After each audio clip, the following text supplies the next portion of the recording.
মোৰ নাম মনিকা দাস। কোন জেগাত আপোনাৰ ঘৰ? গটংগা। আপুনি ক'ত কাম কৰি আছিল? গটংগাত গটংগা কিহত? জল জীৱন মিছনৰ। জল জীৱন মিছন। কিমান দিন কাম কৰিলে? 7-8 মাস কাম কৰিলো। তাৰ পিছত এতিয়া আপোনাৰ চাকৰিটো নহল? চাকৰিটো হোৱা নাই। মানে কি প্ৰলোভন দিছিলে যে চাকৰি হ'ব? কৈছে চাকৰি হৈ যাব। কোনে কৈছিলে এই কথাটা? প্ৰেচিডেণ্ট বাইদেউ। প্ৰেচিডেণ্টৰ নাম কি? ননী বৰা বাইদেউ।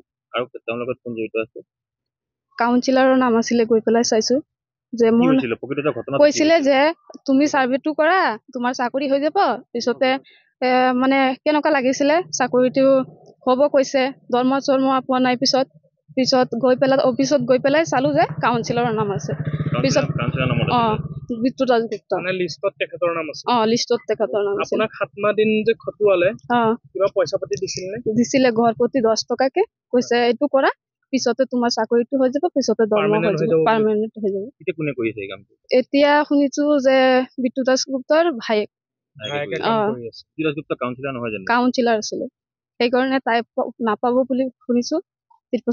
তাৰ পাছত ভাইটিক দি দিলে। প্ৰথমতে মানে বিদ্যুৎ ৰাজগুপ্ত লিষ্টত চাই আহিছো বিদ্যুৎ ৰাজগুপ্ত। লিষ্টত চাই আহিছিল মানে মই অফিচৰ পৰা গৈ নিজে চাই আহিছো যে কৈ আছে মোৰ চাকৰিটো হৈ গৈছে। পিছত গৈ পেলাই দেখো যে বিদ্যুৎ ৰাজগুপ্ত। আপোনাৰ ঘৰত কোন কোন আছে? মোৰ ঘৰত মই এতিয়া দেউতাকৰ ঘৰত থাকো, শহুৰৰ ঘৰতো থাকো। মোৰ এটা ল'ৰা আছে। আপোনাৰ স্বামী ঢুকাইছে? স্বামী ঢুকাইছে। কিমান বছৰ মান হ'ল? 6 বছৰ হ'ল। আপুনি চাকৰিটো পাব এক্সিডেন্ট কেছত ঢুকাইছিলে। তেতিয়া মই হায়াৰ ছেকেণ্ডাৰী পৰীক্ষা দি আছিলো। কৈছিলে যে চাকৰি পাম। এইটোৰ পাছত ঘূৰি পেলাই মোৰ পৰীক্ষাটো অলপ বেয়া হৈ গৈছে। মানে মিছা প্ৰলোভন দিলে নেকি? এইটোই হ'ব চাগে। প্ৰলোভন দিলে আপোনাক? চাকৰি হৈ যাব বুলি প্ৰলোভন দিলে। মই ঘৰে ঘৰে গৈ পেলাই সাৰ্ভিসটো কৰিছো। সাৰ্ভেও কৰিলে।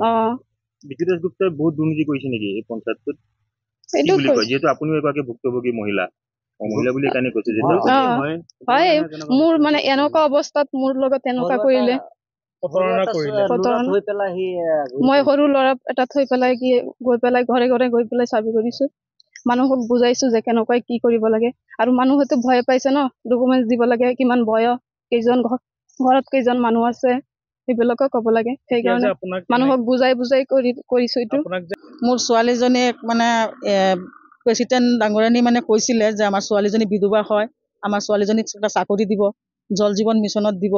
তেতিয়া মানে আমাৰ ছোৱালীৰ পৰা মানে এপ্লাই কৰিবৰ কাৰণে ডকুমেণ্টছো নিছিলে। নিয়াৰ পিছত মানে কেইদিন পিছত মানে কৈছে যে অফিচত গৈ পেলাই চোৱা, আহি গ'ল, ছোৱালীটোৰ চাকৰিটো হৈ গ'ল। প্ৰেচিডেণ্ট ডাঙৰণীয়ে কৈছিলে, ননী বৰা। তেতিয়া মই গৈছো ছোৱালীজনীক লৈ। যোৱাৰ পিছত মানে চালো যে বিদ্যুৎ ৰাজগুপ্তা আছে নাম, কাউন্সিলৰ হয় তেখেত, ৰঙাগড়া পঞ্চায়তৰ।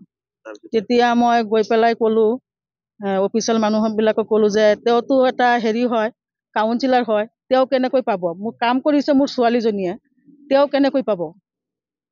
তেতিয়া কাউন্সিলৰটো নাপায়।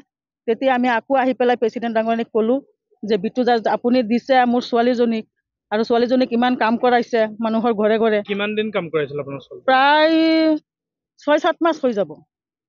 6-7 মাহ কাম কৰা? মানুহৰ ঘৰে ঘৰে 7-8 মাহ মানে এনেকুৱা হৈ যাব। ইমানখিনি মানে মনত নাই এতিয়া। তেতিয়া মানে কাম কৰাৰ পিছত কলো যে আপুনি যে দিছে, মোৰ পৰা ডকুমেণ্টছ নিলে, আপুনি ছোৱালীজনীক দিব বুলি এনেকৈ ক'লে, আপুনি চাকৰিটো হৈ যাব। মোৰ এটা বিধৱা ছোৱালীজনী হয়, মানুহৰ ঘৰে ঘৰে ইমান কষ্ট কৰিছে, কষ্ট কৰি পেলাই আপুনি এটা প্ৰেচিডেণ্ট মানুহ হৈ পেলাই যদি আমাৰ লগত যদি এনেকুৱা প্ৰতাৰণা কৰে, এতিয়া কাউন্সিলৰ নামটো কেনেকৈ গ'ল? কাউন্সিলৰ কেনেকৈ পায়? এইটো মানে ৰহস্য। তেতিয়া মানে কেইদিন পিছত মানে হ'ব তোমাৰ ছোৱালীজনী হৈ যাব, তোমাৰ ছোৱালীজনী হৈ যাব। তেতিয়া কেইদিনমান পিছত দেখিলো যে মানে বিদ্যুৎ ৰাজগুপ্তাৰ ভায়েক নামটো আহি গ'ল। তেতিয়া আৰু এইটোতো ৰহস্যজনক, আমাৰ ছোৱালীজনীৰ নামটো নাই। আমাৰ ছোৱালীজনীয়ে কাম কৰিলে। পিছত আকৌ মানে মোবাইলত দিছে, এপছ এটা দিছে, জল জীৱন মিছনত এপছত মানে কাম কৰিছে। তেতিয়া মানে মোৰ মনত মানে বহুত দুখ লাগিছে। এটা প্ৰেচিডেণ্ট মানুহ হৈ পেলাই এটা আমাৰ বিধৱা ছোৱালীজনী হয়, এটা ল'ৰা এটা আছে, ইমান কষ্ট কৰি পেলাই যদি পোৱা নাই, কাউন্সিলৰ ভায়েকে যে পাই যা, এইটো মানে কিবা এটা ৰহস্যজনক লাগিছে। টকা পইচা তেনেকুৱা হ'ব পাৰে, নহলে তাই কাম কৰিছে, তাই নোপোৱাকে মানে তেখেতে পাই গ'ল, এইটো ৰহস্যজনক হয় কথাটো। তেতিয়া আমি আৰু কি কৰিম? তেতিয়া আৰু মানে মোৰ আৰু মানে উপায় নাইকিয়া উপায় নাইকিয়া হৈ গ'ল